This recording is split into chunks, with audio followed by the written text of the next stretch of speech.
Welcome back to the Constitution in 3 minutes. Last time we were talking about Federalist 10, and we ended with Madison's famous definition of faction. He claims that it can either be a minority or a majority, it can be animated by passion or an interest, and it can act contrary to the permanent and aggregate good of the community or the rights of others. Why is he so worried about faction? Well, what he says is the friend of popular governments never finds himself so much alarmed for their character and fate as when he contemplates their propensity to this dangerous vice, the violence of faction. Why is the violence of faction so bad?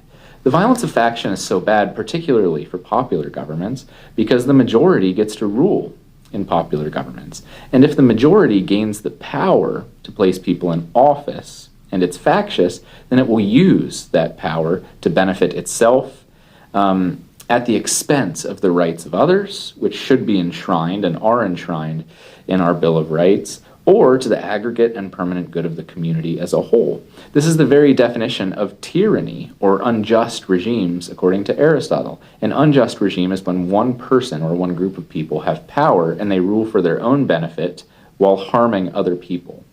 That is to say that the government functions only to benefit certain people while harming others. So, why is this such a big problem for Madison? He says that there are two ways of eliminating faction. He says the one by destroying the liberty which is essential to its existence, the other by giving to every citizen the same opinions, the same passions, and the same interests.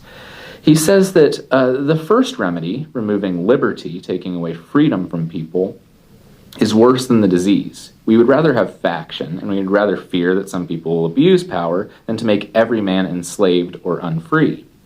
The second expedient, giving all men the same opinions, is impracticable, as the first is wise, Madison says. How so? He says that human beings just naturally have different opinions, and we can't brainwash everyone in the regime to make them think the same thing for the sake of peace and security.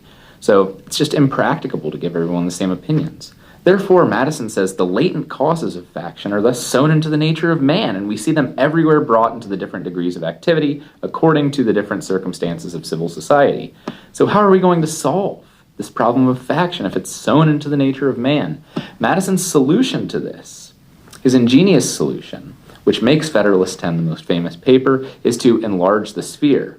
Because you can't give everyone the same opinions, you increase the number of opinions. So it's less likely that one opinion or one group is self-interested and gets all of the power of society and power of the government and uses that power to harm others. That is the brilliance of Federalism.